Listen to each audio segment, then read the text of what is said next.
Well, hello there. My name's Steve Woodworth. I'm one of your missionaries serving with World Outreach and the EPC, and just want to take a few moments this morning to share some thoughts on the topic of doubt. John Calvin was the one who said, "Surely, while we teach that faith ought to be certain and assured, we cannot imagine any certainty that is not tinged with doubt or any assurance that is not assailed by some anxiety." And the text this morning I want to bring to you is from Matthew chapter 14. And the longer passage is 22 to 36. It's a very familiar passage. It's about Jesus after he has fed the group of 5,000. And then in the evening, he allows the disciples to take a boat to the other side of the lake while he sits back, spends some time with his Father in prayer. And then in the middle of the night, a huge storm comes. And again, you know this story, but they look out on the lake and Jesus is walking towards them on the water. And it's Peter who responds and says, "Lord, if that's really you, then allow me to step out of this boat and come towards you." Jesus grants him his wish, and Peter walks on the water. And yet he gets distracted, takes his eyes off of Jesus, and begins to look around at the storm, and he sinks. And it's at that point when Jesus catches him, he reaches out his hand, and he says, "You have little faith, why did you doubt?" And that's the key question I want to talk about this morning. Why is it that you doubt? And I think for many of us, especially in uncertain times like this, we begin to have questions, question our faith, question where is God? Where is his loving kindness? Where is his goodness? Why is he allowing this to happen? And perhaps it's not this pandemic, this situation right now, but maybe it's other things that have happened in your life. Could be the death of a spouse or a prodigal child, or at some point you had a horrible experience with a mentor or something in the church. Like, we have doubts all the time. We have doubts and questions about the Bible or about theology or about ethics. But the reality is that for many of us, our doubts really begin to bear down on us in the midst of suffering. Right? When our reason and our experience come into conflict, that seems to be the heart of doubt for us. And what I want to bring is a message of comfort today, a few clarifying ideas about what exactly doubt is and how does it play a role in our lives. The truth of the matter is that doubt is not the same thing as unbelief. And when Jesus asks Peter the question, "Why is it that you doubt?" It's a genuine question. Why? What caused you to doubt?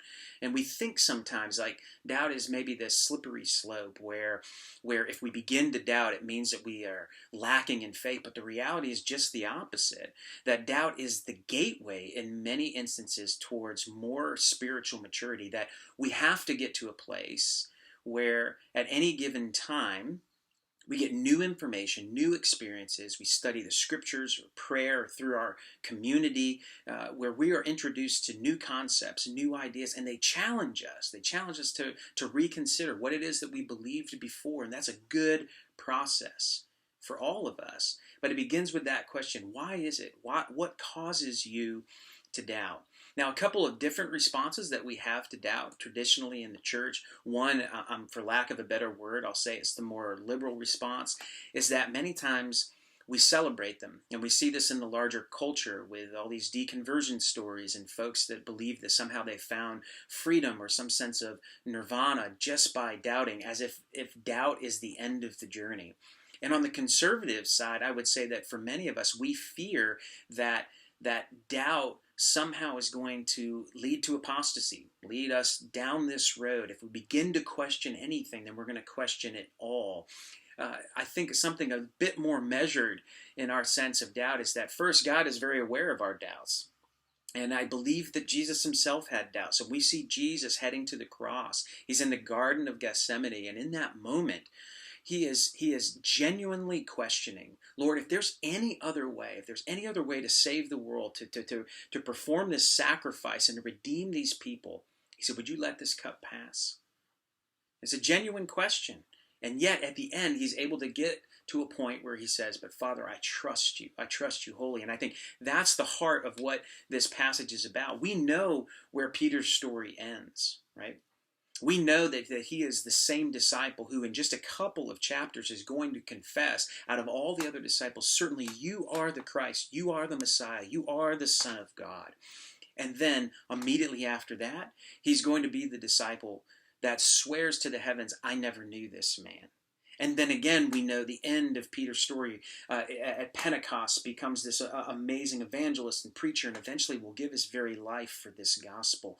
That's the journey that our faith is constantly on. It's not all set in stone in one moment. We don't get the entire gospel, all of our theology right the moment we come to Christ. We move through a progression of slowly coming to understand more and more about God, his love for us, love for him, because I believe that our most important doubts, the ones that we really don't voice to anybody else, but they're lurking inside of our head and our heart, is, can I be loved? Can I be saved? Have I gone so far away from the gospel and from Jesus Christ? Is it possible for me that the gospel is actually true? I believe that's the deepest doubt that we have. And in this passage, it's a beautiful picture, because when Peter gets to the place of sinking, when he takes his eyes off of Jesus and begins to sink, the only prayer that he can pray is, Lord, save me. And in that moment, Jesus Christ takes him by the hand, pulls him up out of the water. And it says that we join with those disciples as they gather in the boat in that moment, and they see Jesus for who he really is. And what happens to those disciples? They all turn towards Jesus, and in that moment they say, truly, you are the Son of God. That's the hope. That's the process of doubt. Yes, we have questions. Yes, we have uncertainty. But the reality at the end of the day is that we are a people who, like Jesus, took time before he ever stepped out on that water to spend time with the Father, who knew all truth, who knew all things, who was able to deliver truth to him.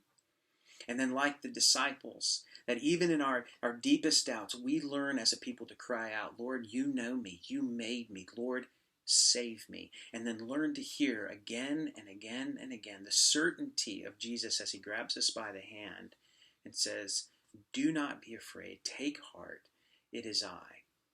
That's the nature of doubt. It's the beauty of doubt. And it's okay right now if you're a person who's wrestling with doubt, because God is in that, in the midst of all of that, trying to bring you to a place of greater and greater faith. Thanks for spending a few moments with me this morning. I hope that was a helpful time here together. And I just want to encourage you that we are very much still up and about and around the world. Our partners all over the place, Christians everywhere, are struggling in the same exact way that you are right now. And yet the gospel continues to go out. And so it's okay. In the midst of our doubt, God still is on the throne. He's holding all things together. And use this time to reach out to him in prayer. Be in community with others. Be able to share your doubts in such a way that we too, as a whole body of Christ, might be able to hear again, take heart. It is I. Do not be afraid. God bless.